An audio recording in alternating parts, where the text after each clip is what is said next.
This is Old Line Farmer Radio, a Maryland Farm Bureau production, helping you achieve your best farm future. Old Line Farmer Radio, I'm Jeb Burchick, and I am here with Bret and Trish Bucci.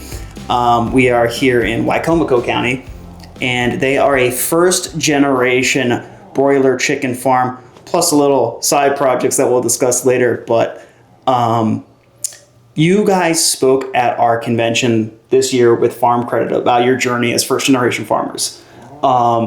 Just briefly describe how this beautiful plot of land that you got here on the Eastern Shore, how that even came about. Sure. So Bret and I both grew up not in agriculture communities. I grew up in suburban Anne Arundel County, and he grew up outside of Waldorf in Charles County. And we both found a love for agriculture with our 4-H livestock projects. And through those experiences, we decided that we wanted to pursue degrees in animal science. So we both went and got our bachelor's in animal science. Bret then entered the poultry industry right out of college, and I worked for the Maryland Farm Bureau. And we both knew that we wanted to be farmers, but we didn't know how we would get there. And then we just worked our careers servicing farmers, helping farmers tell their stories, helping farmers be successful. And eventually we found our own property and we were able to buy it. And so that's when we became farmers. You want to add anything? Yeah, for me, I wanted to be in part of agriculture in Maryland. And so I grew up primarily beef and dairy and did a little bit of dairy in college. And chicken's kind of how I said, hey, how do I get involved in ag? How do I be profitable and sustainable enough that we can work a career and in turn, buy our own property? And that's kind of how we followed through here. So never stepped foot in a chicken house before I graduated college. If you had asked me 15 years ago if I was going to be a chicken grower or do anything this, I would have been like, you're crazy. But here we are, and it's something that our family gets to do and enjoy, and has opportunities to grow and do all this other fun stuff here. Yeah, and when I visited you, you guys are actually in between. It's a couple times a year that you get these shipments of chickens, get them up to processing age, and you even had your kids helping out as you're doing that conversion, getting the feeding things down and everything for the next round of chicks that are coming in. Just describe a little bit about that. I mean, just even the drive here, there was so many poultry houses. What's this industry like here on the Lower Shore, and where do you think that you and Trish kind of fit into this? Yeah, so with my day job, I actually work for Purdue as well. So I do a lot of the planning and coordination for all of our logistics for our chickens up and down the East Coast. So how many eggs do we need, chicks and harvest and all that as well. But so we do about 6 flocks a year. In between, we get about 2 to 3 weeks of downtime where we condition the litter, get it ready for the next flock. And as you just saw when we went out there, we were setting up for getting the next round. So that involves putting down a bunch of box lids and getting extra feed put down. And that's one of the times that we get to involve our kids in this operation. They really enjoy getting out there and doing that. It's something that they've been doing since we bought the farm 4 years ago. And as each kid has gotten older, they've gotten a chance to go out there and help with us. So that this is kind of their responsibility, their fun parts. We try to make it a lot of fun. And then we always try to reward them too to get that. So we do pizza parties when chickens come in, when chickens go out, so that we have an opportunity, to make it a little bit engaging for them and get them to grow up in here. Yeah, Trish, and you just had to step out to tend to some of the kids. How does that feel? I think especially coming from you guys' backgrounds, that you caught that joy of agriculture at a young age. Are you seeing that again in your own kids as you work with these little side projects that you got going on? Yeah, it's something that's really important to us because we had 4-H livestock projects, but neither of them were at our houses. We had to go to other places, whether it was a family friend or my 4-H club was on a public park for kids that grew up in suburban areas. So to see our kids take ownership of our property. And it's not just we're the farmers, they're the farmers too. And they really take that ownership and pride. When we have a good flock, everybody wins. And we just take it all together. Yeah. And this is a working farm, so we got a lot of noises in the background. That's actually a good thing. I think just kind of too that we talk about the first generation farms. A lot of folks are in the direct to consumer space, and they'll find different retail markets. It's interesting that you're first generation and you're doing this on a whole scale level with these broiler chickens. I always say, like, one of the best things you can do is buy local, buy direct from the farmer. Highly encourage that. But also, what you're getting in the grocery store, also comes from a farmer. Yep. It's that's one of the biggest misconceptions. It's not some factory farm. It's these guys, and they're good people. Talk a little bit about those markets. It's unique that you guys are doing this at a wholesale level as first generation farmers. Right. And that's one of the great things about living on Delmarva is that there are so many existing operations. So we bought a business already in progress. And so we already had that market set up for us. And so we're very lucky that we don't have to spend extra manpower finding our markets, marketing our branding, and...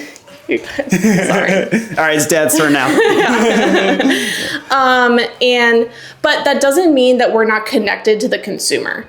So we grow small birds, which are 4 1/4 pounds, which I like to say is a rotisserie chicken size. Yeah. And so a rotisserie chicken in the grocery store is like a lifeline for a busy mom who's just trying to get food on the table. So just knowing that behind that rotisserie chicken at the grocery store is another mom, is another farmer, is someone else who is looking out for you and making sure that you have that lifeline of food to put on your table when you need it. So you guys were recently honored by Horizon Farm Credit for many new and beginning farmers that access to capital is huge. I guess, can you talk a little bit about that? How did that come about? And talk about those lifelines that are available for beginning farmers like yourselves. Yep. So we're very lucky to have been selected for a young beginning small farmer grant with Horizon Farm Credit. We use that money to upgrade our controller system, and our controller system on the farm is kind of the lifeblood of our farm. It gives us all of our data.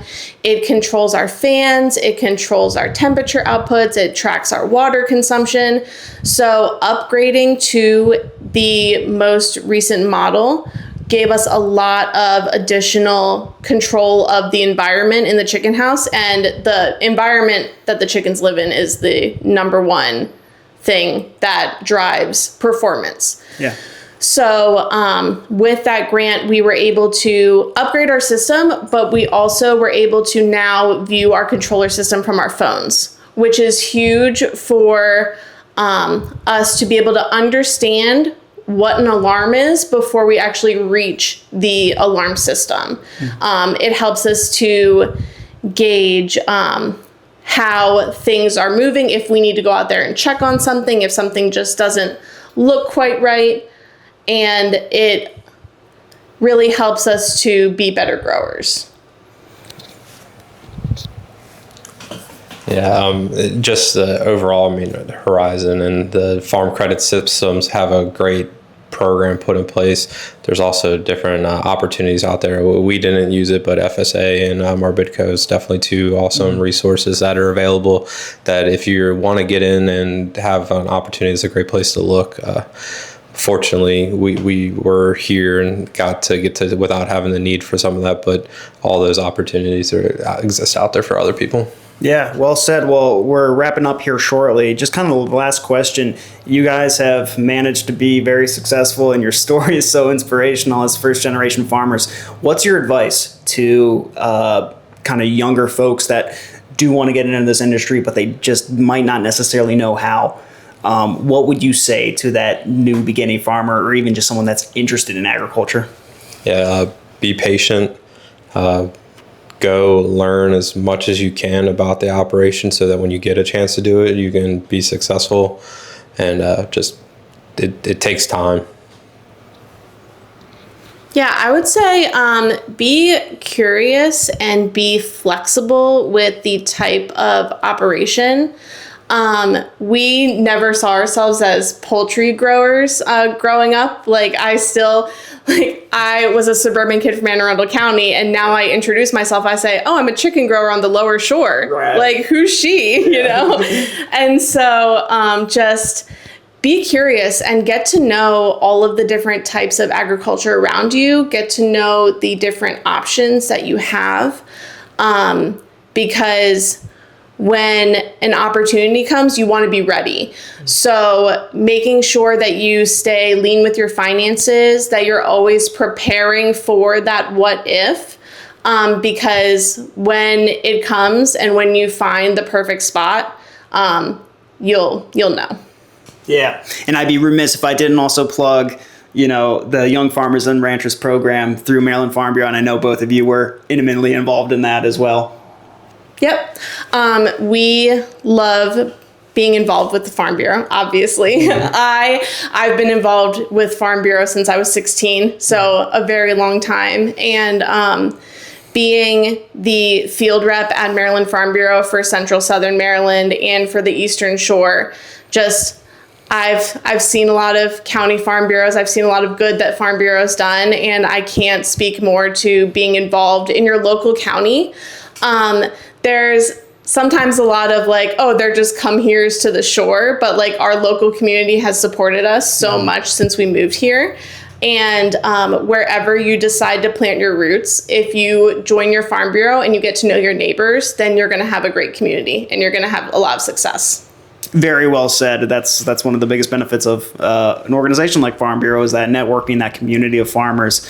I didn't even know this, but you were Miss Anne Arundel County Farm Bureau, so you've had a long history here. I just want to say thank you guys so much for joining us. Any parting thoughts before we head out? No.